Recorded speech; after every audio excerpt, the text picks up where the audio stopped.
Hello once again. My name is Ana Pereu, and I'll be moderating today's conversation, but I'm also one of the participants in the project that we've been doing about human rights and the research and the interviews that we've been carrying this fall. We're going to be carrying on a discussion about Germany's involvement in the field of human rights, both internationally and within its borders. And we have a couple of guest speakers and also my colleagues that are going to present our findings. My colleagues are three NYU students from New York, Elizabeth Jones, Kelly Davis, and Rebecca Brown. And as I said, we've been working on a project since fall.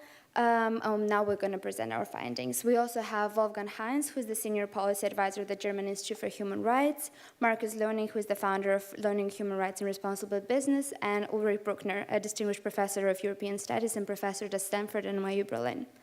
So we'll start by having Elizabeth, Kelly, and Rebecca talk about our project a little bit, and then we'll proceed with a lecture from our guest speakers and a discussion on the topic, and then we're going to open the floor for questions and just sort of like reflect on the topic altogether. Kelly, Rebecca, and Lizzie are NYU students majoring in European and Mediterranean studies, history, and international relations. They're in their second and third years at university, and they're currently spending their semester abroad as part of NYU's program of studying abroad. So you have the floor, ladies.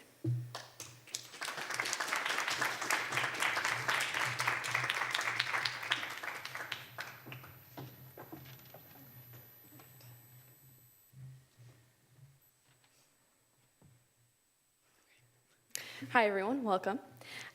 So we want to start off by telling you exactly what kind of question we started out with. So we thought of, okay, Germany's relationship in human rights at the international level, what factors play into what Germany does? So we thought, okay, the diplomatic relationship between Germany and a particular foreign country will have some sort of effect. And our hypothesis was that if that diplomatic relationship with said foreign country was good, then Germany would be less likely to be critical of the human rights situation because they would be afraid of losing any benefits from that good diplomatic relationship. However, through our research, we found otherwise, and we researched further into the issues of how the extent of a violation of human rights affected not only Germany internally, but also the international community, and to what extent that impact might have. So through our research, we have developed a few theories and a few ideas, but these are meant to be questioned. They are by no means for sure, and that is why we are going to present our findings with you today, and we also have our speakers with us so that we can open up the discussion not only to how Germany plays a role in human rights abroad, but also how Germany deals with human rights internally and domestic affairs. So we have 3 case studies, all in the Middle East. The first is regarding the Islamic State crisis in northern Iraq and in Syria. The second is the issue between Israel and Palestine. And the final one is going to be regarding Germany's relationship with the UAE, the United Arab Emirates. So I will begin with the case of northern Iraq and Syria and the Islamic State. So here we have just sort of a map, an overview. The Islamic State is an extremist Islamic institution trying to found an Islamic State. And their human rights violations include exile and torture and murder based on religious and gender discrimination. So this is obviously a big problem in the international community. Regarding Germany, they, in late August, decided to send weapons to the Peshmerga, which is the Kurdish fighters who are currently fighting against the Islamic State in northern Iraq and Syria. This, of course, arose a couple of questions regarding the issue. So the Deutsche Welle quoted, is this an exception to a rule or the end of it regarding Germany's militaristic involvement in international affairs? And all of these German representatives who partake in foreign policy say this is going to be an exception, and it is based on the extent of the violation of human rights abroad. This will not, and Merkel has specifically said that Germany will not be sending troops to northern Iraq and Syria.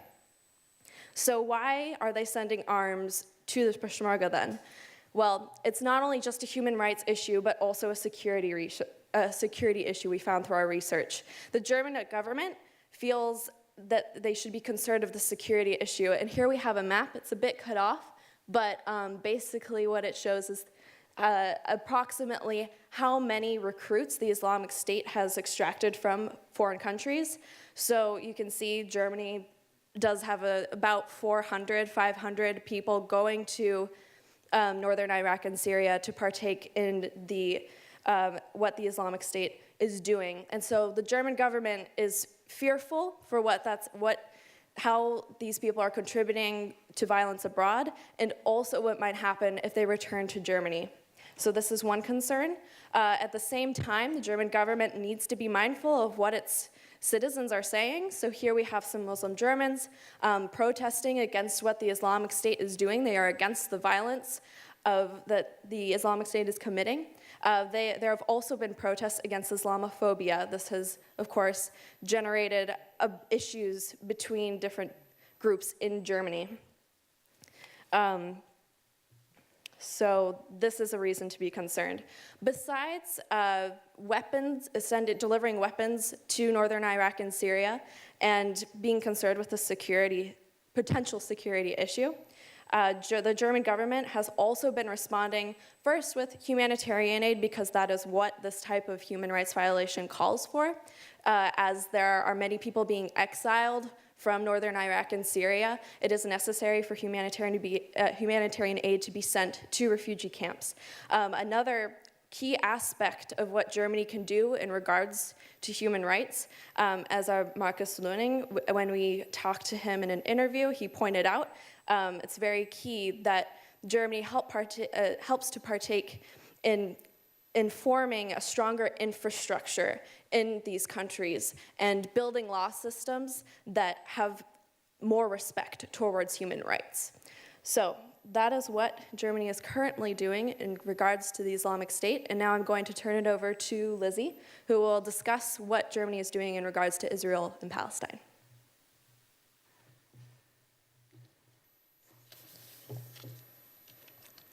Okay, yeah, so I'm gonna just give a little quick background on the conflict and then talk about Germany's role in working to solve the conflict and some factors that we found influenced Germany's decisions to maybe be a little more reluctant to have involvement in this conflict. So the conflict is based on rival land claims to land between Jordan and the Mediterranean, and the state of Israel claims about 78% of this area, while the Palestinians are seeking an independent state and a return of refugees. So this problem is not just a land dispute, there's also the future of Israeli settlements, which are built in the claimed Palestinian area, as well as issues of scarce resources, such as water, which is a particularly big issue. And although both sides have tried to come to some agreements by officials meeting in 2010 and 2012, both meetings have been unsuccessful in reaching any sort of agreement. And this has led to violence, which has affected not just military from both sides, but also a lot of civilians. So it's become a serious human rights issue, which is encouraging a lot of criticism from around the world. So Germany's position is obviously in the context of European foreign policy, which is supportive of a two-state solution, whereby Palestine will be an independent state alongside of Israel. And the EU actually has a program which is working towards a solution called the Middle East Quartet, which is the EU, and as well as the United States, the United Nations, and the Russian Federation. And they drew up a roadmap in 2003 to organize some way to find peace for this solution. But even though some steps have been reached, there's a prime minister in Palestine, a constitution, and some free and fair elections, its program has not really come very far. So now I'm going to talk about Germany's relations with Israel and some of the reasons that we found that Germany was reluctant to criticize Israel's actions in this conflict. So mainly one issue we looked at was a historical concern. And of course, Israel and Germany have a historically rocky relationship following the Second World War, and only have had diplomatic relations since 1965, after reparations were offered in 1952. And although a lot of programs have been constructed to bring Israelis and Germans together, there's still a lot of mistrust between the people from the two countries. And the BBC did a poll in 2013, and 67% of Germans believed that Israel had a negative influence. In addition to that, though, Germany also has to consider financial concerns, and Israel is a major trade partner of Germany. It's Germany's fourth largest trading partner in the Middle East area, and also Germany is one of Israel's largest trading partners, the second largest after the US. So this obviously is going to affect German willingness to criticize Israel's behavior in the conflict, because they have a large source of income coming in from the Israeli quarter. So, but we did find that despite this reluctance to look criticizingly on Israel, Germany is actually providing a lot of aid to Palestine in terms of monetary aid, humanitarian aid, a program called Future for Palestine, which is promoting cultural and educational projects in Palestine, as well as security development, which is training for Palestinian soldiers. So they are providing a significant amount of aid. So all in all, we found that all our interviewees agreed that the issue of the historical relationship between Germany and Israel was key in making Germany reluctant to deal with the issue in Israel. But in addition to that, there were a lot of financial concerns, as well as a preference for soft power rather than military intervention, which Germany has historically been very reluctant to move into. And so these are just some factors that we looked at, but hopefully our speakers will give us some more insight as to reasons why Germany and the Israel-Palestine conflict are an issue. And now we're going to talk a little bit about Germany and the UAE. Hi, everyone. How do you do this? Okay. So my topic is Germany and the UAE, the United Arab Emirates. And the reason that we found this exceptionally interesting is because there's more of an economic relationship between the UAE and Germany. So, for example, UAE is the 5th place among Germany's trading partners. And the UAE and Germany trade stood between 10.7 billion in 2013, and research has indicated a growing trend for UAE investment in German industries and companies. And there's also been infrastructure projects with Germany within the UAE. Germany is building the business park, an area to house several 700 German companies and to suit their needs. So there's also a political relationship.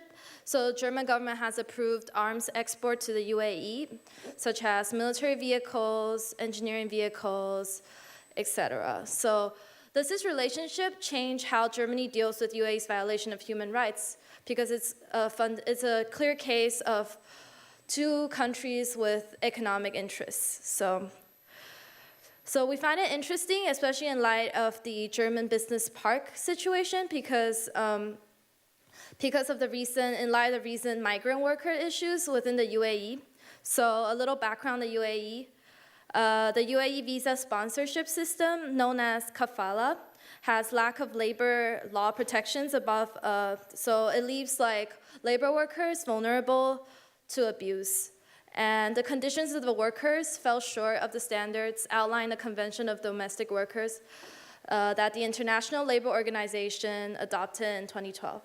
So basically, migrant workers are often unpaid, abused, and exploited. And especially in light of this kind of situation of Germany having industries in the UAE, we thought it would be interesting to investigate how Germany treats this migrant worker situation in light of this whole trade relationship. So for our findings, we were a bit disappointed because we found that Germany's intervention in UAE is actually really limited. From the interviewees we talked to, basically the intervention is limited within, but then Germany has been treating their migrant workers who are building this German business park within the, like, not within the violation of the human rights issue in the UAE, but it's not very, like, it's kind of reluctant to intervene within the migrant workers issue. So we were a bit disappointed that we couldn't find anything, but I thought it would be interesting to discuss why. So first of all, it's the financial relationship, and the one we just talked about before. And also I found it really interesting of the issue of workers' rights, because it's not exactly the most top concern of the scale of human rights issues. And it's also intervening borderline between, like, a nation's sovereignty and what a nation should do with their own workers' issues and what another country should do. So I also thought it was really interesting to look at that, and I also think that it is also really interesting to see Germany with its own internal problems. Especially Germany has its own problems with asylum seekers, refugee, education, etc. So when I was doing more research, I was thinking, so what do we get from this UAE thing?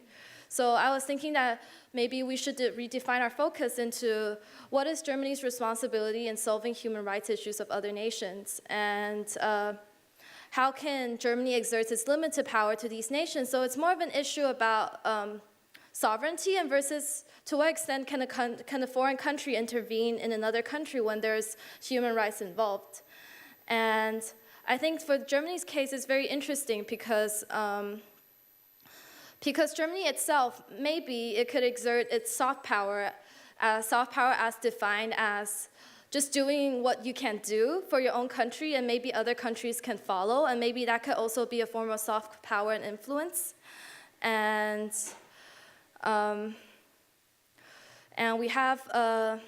we also came up with these questions for further discussions, and Anna will be talking about it later. Thank you very much.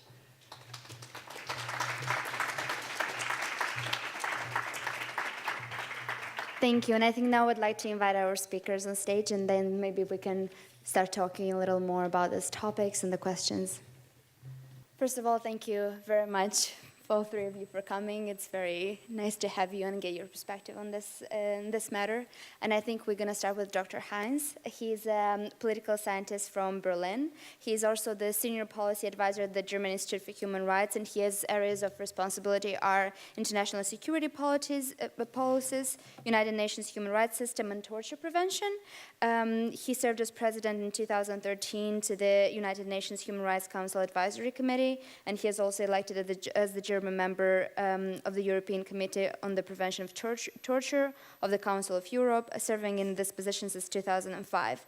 And now he is teaching international relations at the Freie Universität in Berlin. So I think it's curious for us, after hearing our findings, do you find them to be true? Is that what you've experienced? And what do you generally, could you tell us more a little bit about how Germany is involved internationally in the area of human rights? Well, thank you for your interesting presentation and for the case studies. I think it was a very innovative and interesting approach. I'm tempted to give some advice, but I'm not trying to be too German about my advice. What I'm trying to say are two things. If you talk about intervention of Germany, intervention is a very strong word. What we really mean is probably monitoring and recommendations from the German government to other countries. Because you write somewhere, you say, how is Germany responsible about solving the issues of other nations? Germany is certainly not responsible for solving the issues of other nations. It's the nations themselves who are primarily responsible, and Germany or other countries could come up with ideas, with proposals, and sometimes with criticisms. But it must be the responsibility of the country concerned, because we are not the government for another country, number one. Number two, when you say, is Germany active or not on a country, you need a little bit to talk about your methodology. How did you arrive at that conclusion? So what did you monitor? Did you look at German public statements, for example? It is not so easy, as far as I know, to get a full picture of what Germany said about dozens of different nations. Because then one has to look at the statements at the General Assembly, at the Human Rights Council, and it's not easy to find it in a quick way, so to speak. But one thing would be public statements you could look at. The second approach could be you could look at the comments of Germany at the Universal Periodic Review, which is the all-country review on human rights at the Human Rights Council. And the third element, which is confidential, we don't know, are confidential interventions, not intervention, confidential action by German embassies in the country concerned. But this is confidential, so we cannot know. Yeah. So if we talk about being active on a country, you need a little bit to explain what are your sources, on which basis you say Germany is active or not inactive. And you drew conclusions, but you did not tell on which basis. That is what I meant with German being a bit systematic. You know, what is your methodology? How do you arrive at these conclusions? When it comes to the question of active role or not, I would come up with 2 or 3 simple theses to get into a discussion. I feel Germany has a rather comprehensive human rights policy. That is, all embassies report about human rights. Germany has every 2 years a human rights report that covers human rights strategy and approximately 80 countries. So Germany says what it thinks about 80 countries. That is a report which is a very important resource and which is publicly available on the website of the German Ministry of Foreign Affairs. Germany, at least publicly, that's my impression number 2, is not overly active. It is not overly active taking up cases which are a bit controversial. My sense is Germany tries to prefer, which is fair enough, to engage more diplomatically and only occasionally, and then often as part of the European Union, Germany speaks out publicly very critical about countries, such as Russia, on Ukraine, obviously, sometimes China, if you remember correctly, also German parliament. But I have a sense, my second observation, Germany is careful. Why is Germany careful? Partly because of history, because it has a horrible history when it comes to human rights violations, genocide. I need not to explain more to you, but which could also be a reason to be very active and actually take up a role, but not in a way of an arrogant state saying, you should do this. Other people say, wait a minute, what about your own history? So Germany has other interests. We should be clear about it. Like every other state, we have security policy. Germany has security policy interests. Look at Russia, Iran, Israel-Palestine, and you need the same countries you criticize on human rights grounds. So there's a question of balance. How do you do that? We have economic policy. Germany is very much an exporting nation, whether we like it or not. And certainly, last but not least, Germany wants to become a member of the Security Council. So I'm not saying this is any excuse. I'm just saying there are a number of legitimate interests, and every other state has also security interest, economic interest. What I find interesting, and I'm very eager to listen to Markus Lönig, is how do you balance these different interests? Because obviously in the Ministry of Foreign Affairs and Ministry of Defense, you have different people sometimes arguing for different avenues when it comes, do we go public?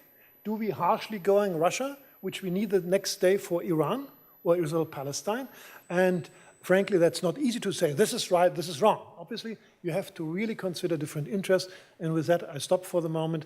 I just gave you some pointers when it comes to trying to come to a balanced judgment. And that's not easy because quite many initiatives, German initiatives, are confidential, so you cannot know. If not, you have contact. Others are public. And generally, I have a sense Germany is quite cautious, tries to balance the different interests, and sometimes it's overcautious. That's my personal opinion. Thank you. Thank you very much. I think we'll have more to discuss about what you just said later on, but now I'd like to give the floor to Markus Lönig. At the beginning of 2014, he founded a Lönig Human Rights and Responsible Business, and from 2010 to 2013, he was the Human Rights Commissioner of the federal government, and from 2002 to 2009, he was a member of the Bundestag with a focus on European and development policy. He has traveled to over 70 countries, and he has worked with governments and civil societies worldwide, and he is an honorary vice president of the World Association of Liberal Parties, a member of the German Committee for the UNICEF. And prior to this time, as a professional politician, Mr. Lönig was also a freelancer in advertising. So I think the question that I wanted to ask you is, what do you think about the work Germany does in the field of human rights? How did you find the presentation? Anything you'd like to respond to? And feel free to talk both internationally and nationally. Thank you. Well, thank you very much for inviting me to discuss with you, and thank you very much for your presentation. You've touched issues that are highly complex and difficult. I very much like the chart about Israel and Palestine. You explained a conflict which has 2,000 years of history on one chart, so that's something, yeah, that's an achievement. You did that. And there's something I really liked about your presentation is you were showing the picture of the women that were protesting against what was happening in Kobani. And you were talking about German Muslims and the constituency of the chancellor out in the streets. That's very interesting because that's the American way of seeing it. Any German student would have said, well, we see some Kurdish people living in Germany that are out in the streets. And I very, very much appreciate that way of looking at it, because that's a major issue also a major human rights issue we have in our society these days. We have big demonstrations going on at the moment. We have refugees coming. We have a big debate on immigration, how to deal with it. And we have a big debate on identity. What is German? What does it mean? Who are people? Where are they from? When are they Germans, not Germans? How do they feel? So I think I really like that. Really touched me the way you spoke about that. So thank you for that. So you were asking about Germans' role in the world. I believe that what we do in human rights policy is we have about, I don't know, 5, 10, 15, 25 different instruments we're using. It starts maybe with the intervention, the personal intervention in a meeting that you would talk up for a certain person, which, for example, I personally did in meetings with Chinese officials. I was handing over private letters from family members to people that were in jail or asking for something. That is something you do, which will sometimes be effective.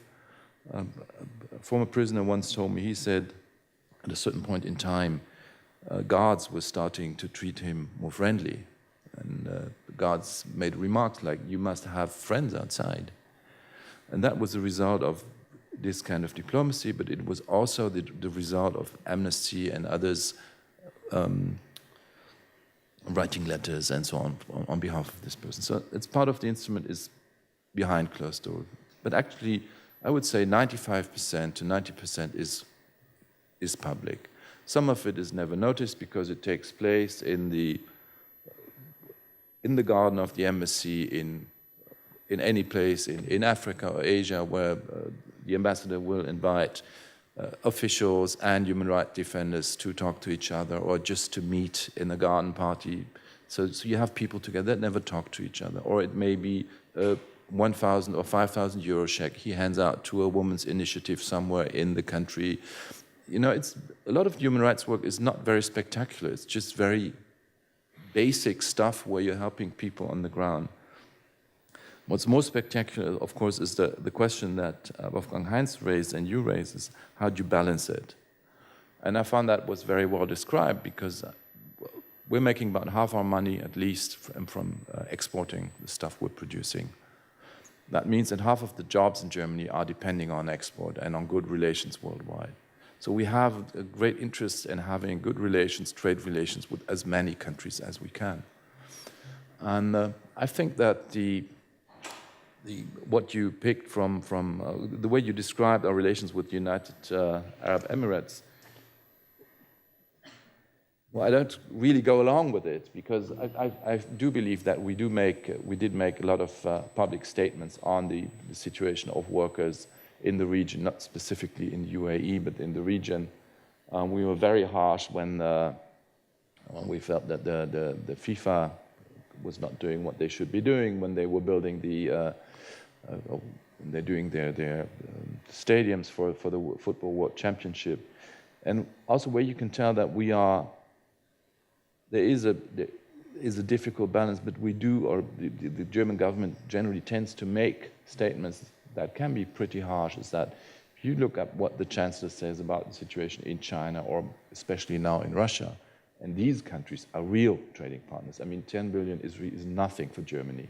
That's like, if we have them or not, is, it's nice, but we have about 15 or 20 times as much with China. We have 10 to 12 times as much with Russia. So these are important trading partners. And I believe that the German government generally does, at the end, make public statements. But to be honest, I would have wished, and I always wish for more and stronger statements and for more public, visible support for people that are under pressure, because it really means a lot to people that are under pressure, that they get public reports. People were against me making statements, not when I made statements on Russia or China, but funny enough, when I made statements on France, the situation of Roma in France, that was really created a problem. And people tried to, or let's say German diplomats were not happy when I said, I'm going to go and visit Guantanamo, and I'm going to go and visit jails in the US, and I'm making statements on the death penalty in the US. That was something that really did not find a positive resonance in the foreign ministry with some people, not with everybody.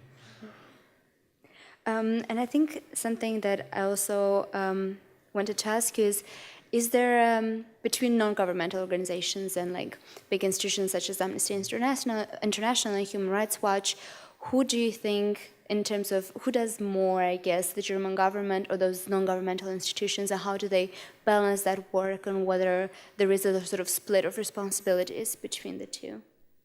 There's a split of responsibilities. It's Human Rights Watch's work and they're there to push governments to create human rights friendly environment and to stop human rights violations.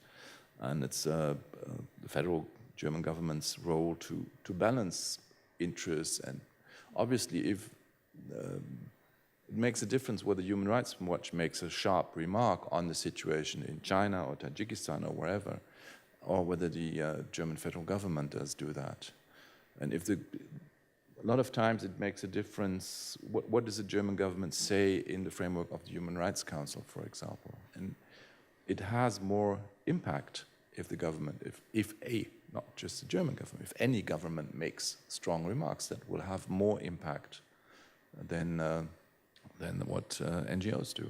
Mm-hmm. But NGOs are needed to push the issue, to report, to research, to really bring these issues into the media.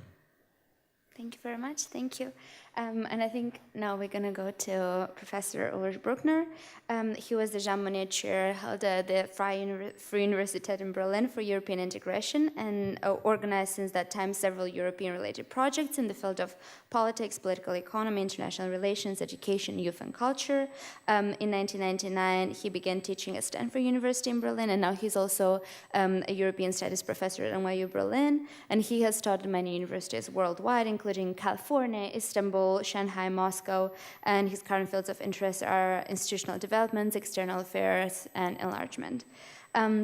So I think the question I wanted to ask you was more within the European foreign policy frame.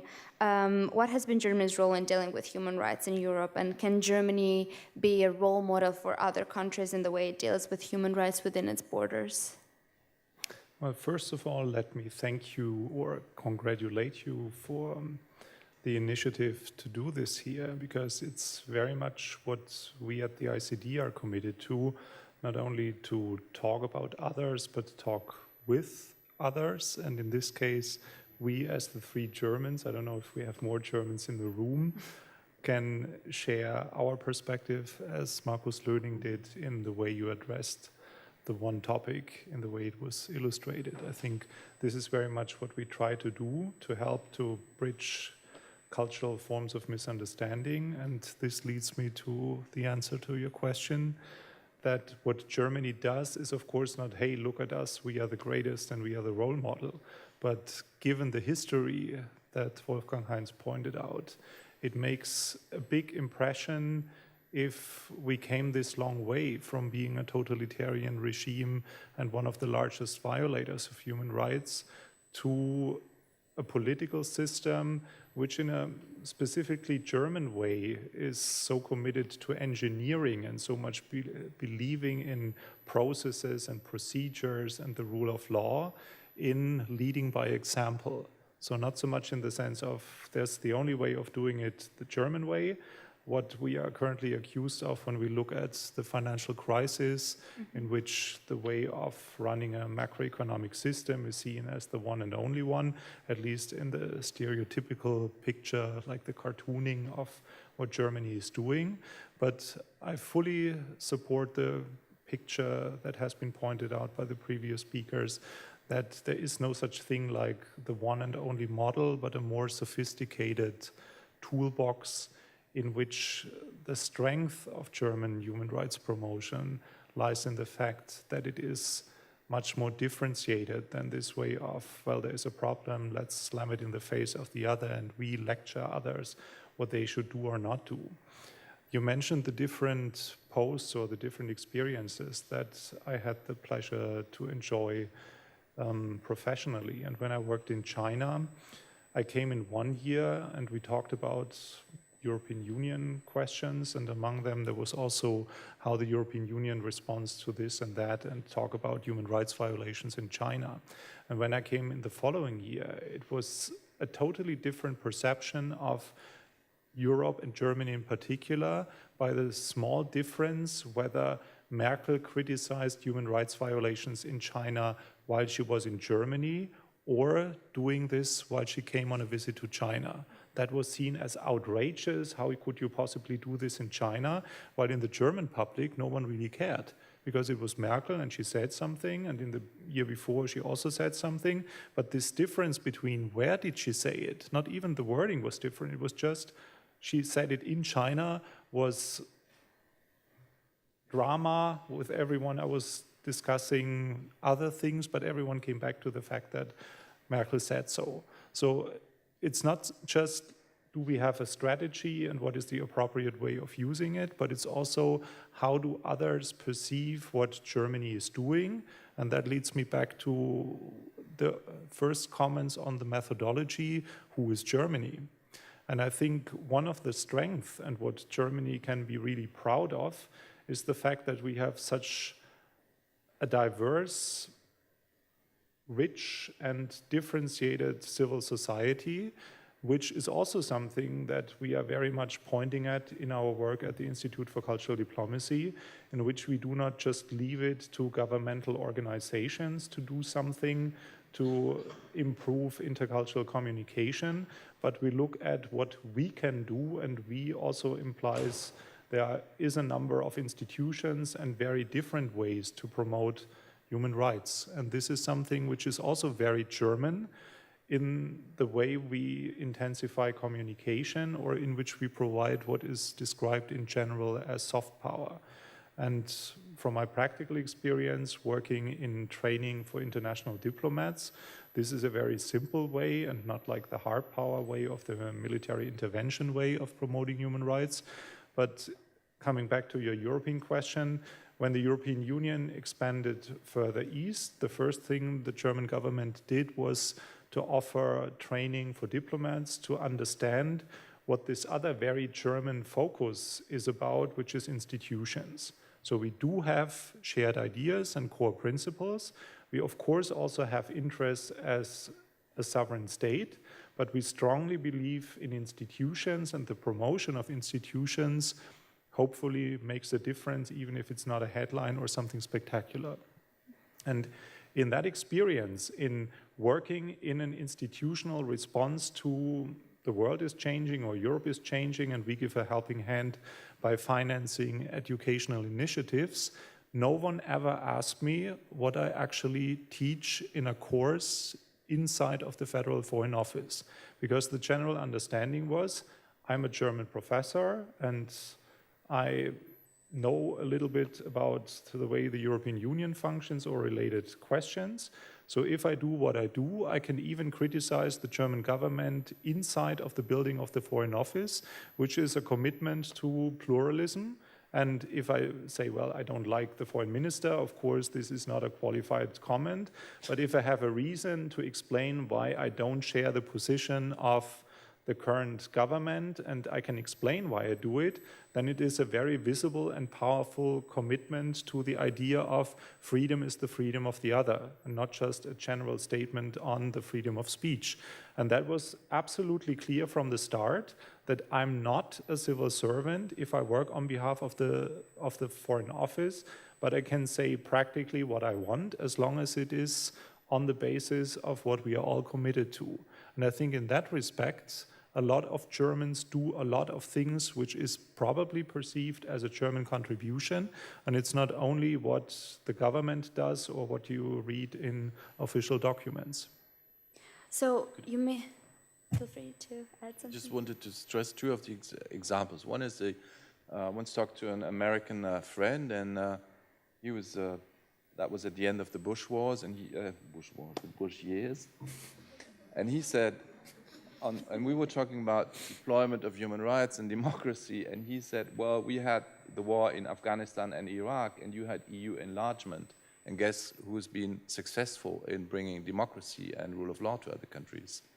So, and I think that's because the way you're asking about, you're talking about soft power is Germany does not have the option, it's not a political option in the minds of people to use military power. And even less today, I would say, even with the ISIS crisis, it's even less today after the experience we had in Afghanistan. That's not considered successful. And the second example I would like to give on what you've been saying, I had a meeting in Manila just a few weeks ago with lawyers and judges from all ASEAN countries, Vietnam, Burma, Indonesia, and so on. And we were talking about transitional justice. Many of these countries are either in dictatorships or coming out of dictatorships, and say, how do we deal with the human rights violations that have been going on before? And they were very interested to hear about the German experience with the Auschwitz trials and Nuremberg trials and so, which we had after the Nazi time, but also how we dealt with the people that had been the leading figures of East Germany. And it was very interesting to be in the dialogue. We don't have the solution for any of these countries, but we have our own history with a similar kind of problem. So there's something where you share experience more than that you raise your fingers and tell people how to do. So both of you touched upon the soft power, and I feel that's such a broad context and it's used so much. So I was wondering, what is the understanding of Germany's soft power? Because one of the interviews that we spoke with earlier said, well, the soft power is not just military use and non-military use, it also means educated Germans and educated our people about human rights happening abroad and nationally, and try to improve this culture of understanding of the other. So I think I wanted to touch upon more about what is soft power in the context of Germany, in the context of Europe, I guess, the use of soft power. Sure. Perhaps I could start with some examples and perhaps an astonishing after remark, or I make the after remark right at the beginning. German soft power is very important, but there is an issue which is difficult for German policy, as I see it, from a security policy point of view, and that is to deal with armed conflict in a situation where you have actors who use violence, and Germany wants to go for diplomacy, but the actors are not interested in diplomacy. And German policy, as a little provocation or not, as far as I can see, has no real response to that. And I give you two examples. The situation in Russia and Ukraine is for me an obvious example. You want to engage, but it is extremely difficult with the pro-Russian rebels, with the Ukrainian government, Russian government, and so on. And the second case is, of course, Islamic State. The Islamic State is being fought at the moment, if I'm not mistaken, mainly by two terrorist groups. That is, two groups of Kurds, which are on our terrorist lists, PKK, and so on and so forth, while clearly a massive human rights violator. Don't get me wrong. I'm not going in favor of the big war or whatever. I'm just saying Western countries, including Germany, with some exception of the United States, have a big problem at this time of history to look for some ways of military response when you need a military response, because clearly it's not enough when you want to fight IS to help only refugees, so to speak, to only do humanitarian aid. For me, that is an open question. I have not a response for that, not an easy solution. I'm just saying Germany has big problems if you have a massive conflict, and the people are not interested in our soft power or in other soft powers, but they're interested to continue to fight and to kill.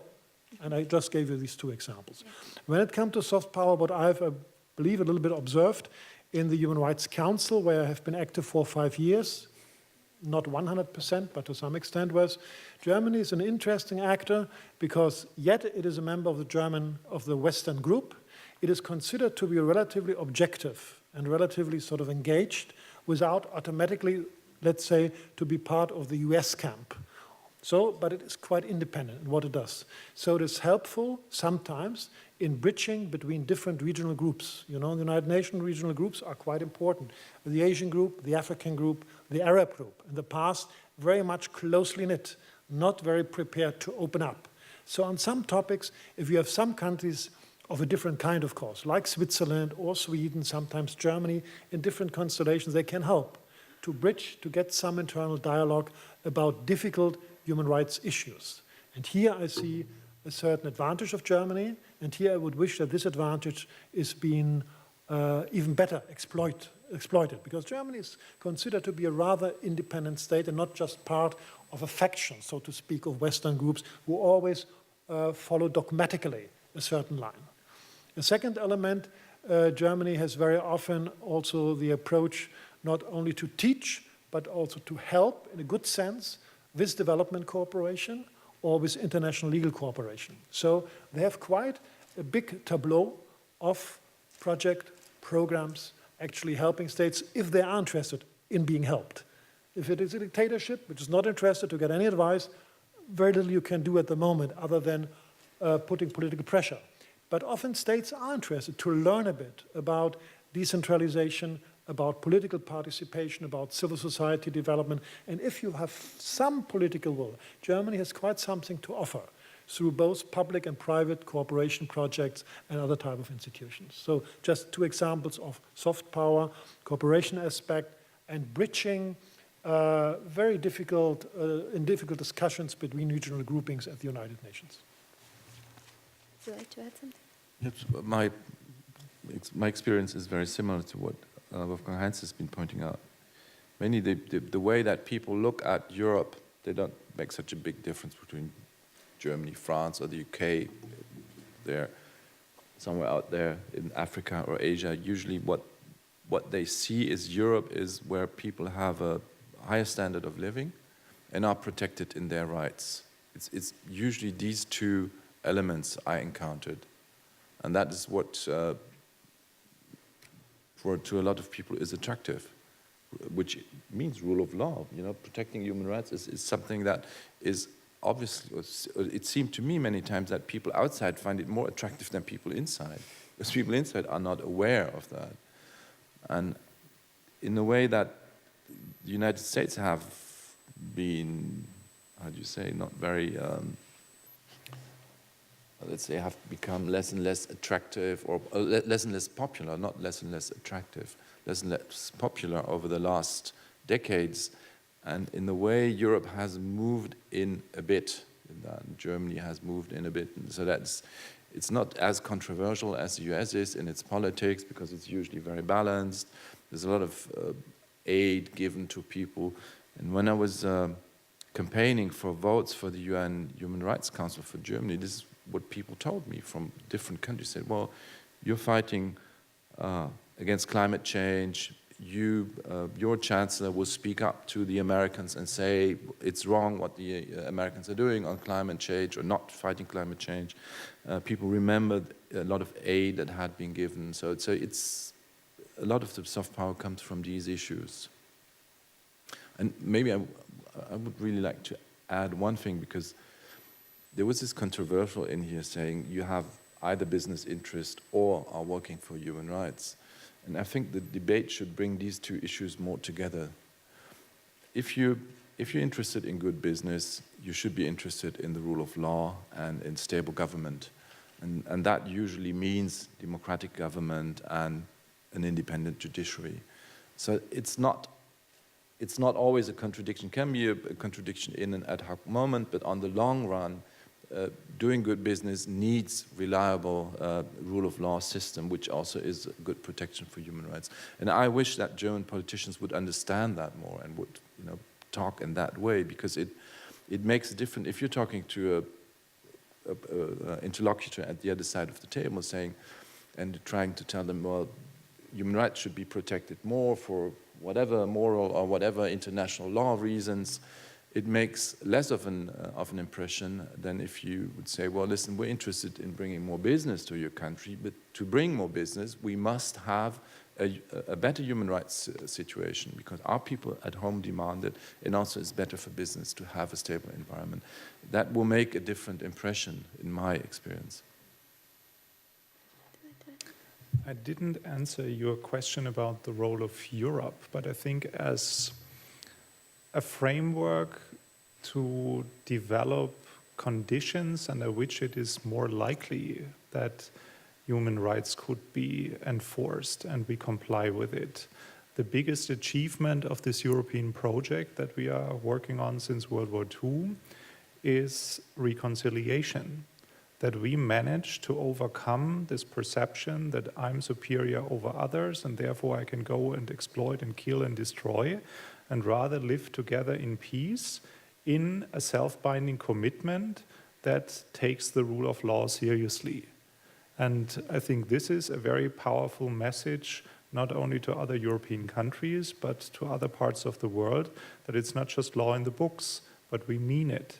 It's something that you can go to court with, and even if it's the government that violated your human rights, you have a fair chance that your rights will be protected, which is the essential idea of why human rights actually come into being, that there is a violator and you as an individual need to be protected from it. When we think of the European Union's soft power, the strongest instrument has always been conditionality, that the beauty of this idea of living together, creating an economic-driven project of eliminating borders, and then we have sort of dual citizenship, like the citizenship of us as members of a nation, a member state of the European Union, plus EU citizenship that gives us political and economic rights, and we can make use of it and lead a different life than just being bound to a certain territory. This can be so attractive that other countries want to become like us and apply for membership. And if they want to apply for membership, everything the European legal space stands for is an incentive to rethink their legal, political, and economic order to fulfill the requirements to become a member of the club. So this is what conditionality is about, but it also shows the restrictions and the constraints. If we take an example like Hungary, they did a lot to comply with what the European Union stands for, including human rights standards. And now look at what's going on there at the moment. The toolbox is relatively limited once you are in. Of course, you can take human rights violators, including the government, to court and ask them whether this new media law is something that should rather be revisited, but whether they do it or whether they just adjust it according to what their agenda is and make it in compliance with law in the books, but not in reality. The conditions for the media is a totally different story, because everyone is a learner, and the opportunities to use more than naming and shaming and take them to court is a much more limited procedure than if we talk to a candidate country that urgently wants to get in. In the German case, it has been mentioned that Germany, as a country with an export model and one of the largest trading powers in the world, can of course use issue linkage as an important instrument, that we make package deals and don't do it the Chinese way, that we just get access to what we want and we don't care about good governance or anything. But if it comes as a package, we can talk to authoritarian systems or potential violators of the rule of law and combine the economic incentives with good governance incentives or ideas, and that sometimes works, but that suggests the term soft power, that it is limited by how soft it is. So I think something that I would like to take from this and then move more into human rights, I guess, within Europe and internally in Germany. You said that there is this appeal of like high standards of living in Europe and Germany, but we know that this has not been resulted to be true it's more true for some groups than others, I guess. So do you think there should be maybe more of a focus on human rights issues within Germany first before trying and is there like a trade-off between the two, trying to focus more on human rights internationally, and should Germany do more nationally? And I think a question would be like in terms of asylum seeker, for instance, but maybe other groups too. I'd like to go first. I believe that if you're waiting to be perfect before you act on others, well, you never act on others. Okay. Human rights is never perfect, and you always have issues to work on. What you can say about Germany and about Europe as a whole is you have quite a decent standard, and the standard is better for some groups than for others, and there are issues that need to be worked on. That's discrimination and racism certainly is I would say, the main topic in Germany that needs to be worked on. But there are other issues like situation of asylum seekers, refugees, and so on. And other European countries have other issues. But if we wait, for these issues to be completely resolved before we work with others, then we would never get started. So I think we need to do both. We have a pretty good system, and it needs to be enhanced, it needs to be improved. We have the German Institute for Human Rights has been established 10 years ago. It now has about 50 people working in there. So, it could be 70 or 80 people, and it has done great work over these 10 years. But, it needs to look at different issues, at the situation of disabled people, for example. I think that the Anti-Torture Convention asks Germany to have a good place where people could look at places where people are being kept in custody, which we don't have. So there is things to do, but we all need to keep on working on that. Mm-hmm. But we shouldn't. But the situation in Russia, if you're a gay person in Germany, the situation is maybe not funny always. But if you're in Russia, the situation is really shitty. Or if you're in some African countries, not all. But. Mr. Heinz? I think there is no linkage waiting for your perfection. That a country should get perfect and then you can act. You have to do both. You cannot only preach to other people and have not a serious agenda on your own country, because you lose credibility. And a lot of politicking, let's say, in the Human Rights Council, a lot of public speeches, a little bit always to say, but you're responsible. So you have the typical ping pong, I would say, between United States and Cuba, India and Pakistan, Palestine, Israel, and so on. So you always criticize the other and forget to ask and to be clear about what yourself could contribute to improve the human rights situation in your own country. So my idea would be you should do both. You should seriously discuss human rights situation, not just as propaganda, but looking at factual reporting.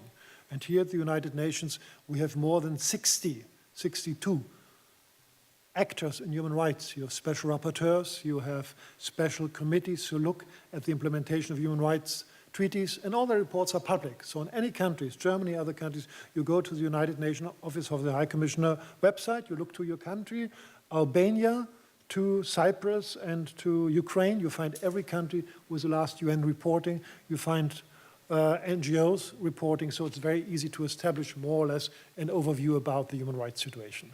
So then you could do serious, not just for propaganda purpose, but you should look at your own agenda. In the case of Germany, like all countries, they have to report every 4 years to the Human Rights Council under the Universal Periodic Review. Germany has reported the second time last year in 2013. And to cut a long story short, there were approximately 200 recommendations on Germany from all countries, from almost 100 countries, some less serious, but a lot of them serious. And some of the topics, I only mentioned 3 topics that was mentioned, because here come the states. They are the human rights actors, but here come the states, were refugee and migration, issues of racism, treatment of refugees, which can be held in Germany for 18 months before they're being deported, much too long, like also our institute has criticized, not to limit racism to anti-Semitism. Anti-Semitism is important, and we have to watch it, and we have to be very active, I have no doubt about it. But racism a little bit more. There can be situations which are not related to the Jewish religion or State of Israel or something like that. So racism is an important issue. Migration is a big issue, not only for Germany, as you know, for Europe. We have simply, I haven't seen the last numbers, but perhaps 5,000 to 6,000 people at least dying every year in the Mediterranean when they try to come over to Europe. And the question of European migration policies, of course, is a big issue, and especially for countries like Italy and other countries. And so European Union has to deal with that. And there's reluctance, frankly. There's reluctance, not only because of the big fear that it might be 10,000 or more coming, because of the very difficult situation in many African countries, including Northern Africa, but also because we have, of course, an increase of right-wing groupings, including in Germany, but not only in Germany, leading to more right-wing governments in the European Union, which play on the fears of many people to lose their social situation and to get a deteriorating social situation, and that is being used politically in the election process. So you must find a solution which obviously responds to this very big challenge. It's not a challenge, it's a gigantic problem where people die in the sea and have a very difficult situation when they survive, but including you have an internal domestic political situation in European countries. And other issues of a lesser relevance, but just to mention it, is the question of investigation into police abuses. We have, to this date, I know a little bit because that's one of my specific work, we have no national statistics on the number of, let's say, complaints about police abuse, which lead or don't lead to charges by the state prosecutor, which lead or not lead to convictions or acquittal in court. When I go as a member of the European Committee on Torture, Prevention of Torture, to Austria, to Bosnia, to Portugal, I get within 2 days the national statistics. So I can see exactly what is the problem. Usually 98%, 95% of all complaints do not lead to anything, not to charges and not to condemnations. Now that can be because every 96 of 100 cases is not justified, but often it has to do with a very difficult situation. If a citizen is being arrested by 2 police persons and there's violence or not violence, and he feels or she feels he should complain, and who are the witness? Only the police people. There's often solidarity between police people. So this problem. So I feel in Germany, which has been recommended for 15 years to have a national statistic on police abuse. We should have that, and now the Ministry of Justice has moved in that, and we have now started first steps to change our statistics. So when there's a complaint about ill-treatment, you can find out where the ill-treatment took place, you know, in a private place or in a state office place. So they are working now towards this type of statistics, an issue which I believe in the United States and in many other countries is a big issue. How to prove, if there is proof, if it is really a case that you were treated by the police, which automatically would say, he resisted arrest, for example, or he started it. And then you have no proof, and the judge, what can the judge do? Nothing. So just to give you some examples, issues, migration, refugees, police abuse was an issue, and we felt Germany could play a more active role on some topics like rights of disabled people. There's still quite something to do. Rights of women. After decades, it's still the situation that we have women more or less earning 20% or considerable amount of money less than men, which is a very old topic. We have it in our constitution, but it seems to be very difficult to tackle, and other countries have progressed in that respect. So I believe there's still something to do here in Germany.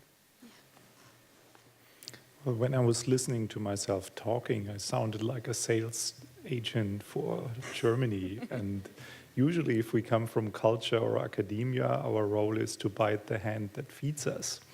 But I think I should still continue with a little bit what I think works not so bad in the case of Germany. And that is my answer to the question whether we should do more. Because it's implicitly assumes that there's something like an ideal if you don't think that there's always room for improvement, and then it becomes a very general statement. But it's getting even more tricky when we look at the conflict of different human rights. For example, security versus freedom as one very prominent one that we are also going to address in January when we continue with this, which might become a series, because a Stanford colleague of mine who used to be the president of the Committee for Intelligence is teaching in Berlin, and we came up with the idea to invite him to discuss questions like security versus freedom. And then different cultures come to very different conclusions about what is the right balance. So who is then Germany to define the right balance, and should it be done in my name just because we currently have a government which is this instead of another one? So what then works well in a functioning democratic system that is committed to pluralism is that we have a discourse, and that a society constantly rethinks what is the best way of dealing with trade-offs or to redefine balances. And I think that should help to give an answer to the question in which area we set our priorities and how do we legitimize action or more action or setting priorities, which should not become something like a populist movement. That's the louder you shout, the more legitimate is it. Take Switzerland, for example, where it is perfectly legitimate to bring up questions in referenda in which the demos decides whether they should officially restrict rights of others just because they were lucky enough to be born in this rich part of the world that can act like a gated community. But I think to just delegate it and to leave it up to the government would then sound more like the Turkish version of a democracy in which the president believes that as long as I'm elected, I can do what I want and give my personal interpretation of how to deal with questions of sometimes very dramatic consequences for individuals. So in that respect, the pluralist understanding of having a discourse on what exactly is our answer to the question is a very appropriate one. So now, before I take more time, because I can ask questions until tomorrow, I'd like to open the floor for questions and maybe comments. If anyone wants to say anything, please feel free. Have the opportunity to do that now. We even have a microphone. Even that.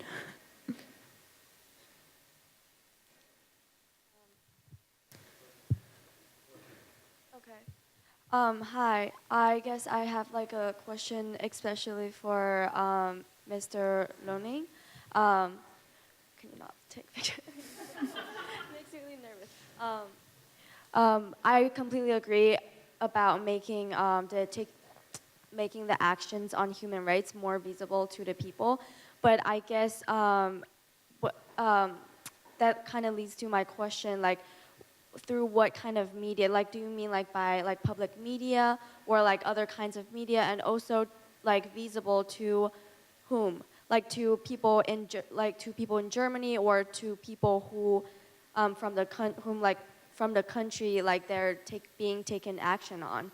So I guess, and also like would that possibly kind of lead to in a, I don't know, like biased like a perspective for the people who are, you know, perceiving this kind of press? Because I was born and raised in Beijing for 18 years. I moved to New York for college. I remember there were many times when people asked me, oh, like I read it on the news, you know, like in China, like it's like that, right? Like saying that something that's like as if we're doing it every day, but in fact, like, I don't even know what they're talking about. So I feel like, you know, when you're saying making them more visible, like what are the audience and through what kind of media to make it more like objective? Well, to be honest, I've always, of course, dreamt of making a public statement on the main news of CCTV. I mean, that would have been the dream of anybody to say something like, release Liu Xiaobo now.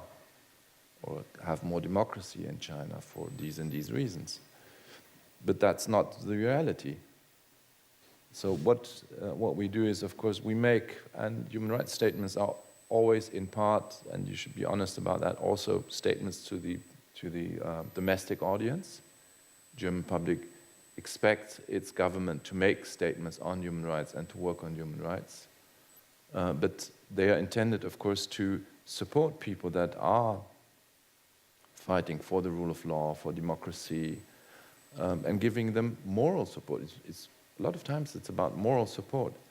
And I found it very interesting that your experience in China was that when Merkel was making a statement from within China, that obviously you met some people that said, well, that's awful, she shouldn't do that. I met some people also in China, in Beijing, that said, it's great she did that, she should do it more often. And so it means that the people I met in Beijing had heard of her statements, obviously via social media and other ways of communicating. We're trying to make, as a politician, you're always trying to make the maximum possible public impact. It means you're happy if you retweet it many times, you're happy if you're on the main news show and on TV. You're always trying to make a maximum impact, but you cannot always. So you have to use the tools that are available and make sure that if you are in a situation where the media are not free or not as free as they should be, you talk to those media that will print your interview.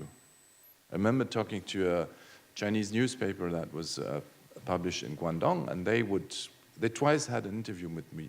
The first time they published it, there was no question. There was only one sentence deleted. I was being critical about Chairman Mao.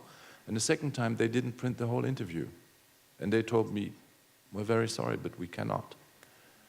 So you have to use you always try and find new ways of communicating with people. But it's important to reach as many people as you can. Is that you? Anyone else who has a question? Okay, then I guess thank you. I would like to thank our speakers and my colleagues for doing this. I hope it's interesting to you, and thank you very much. We also have some snacks and drinks in the restaurant, so we would invite you all to join, and maybe there we can mingle and have a conversation about this in case you don't want to be public about your comments. Thank you.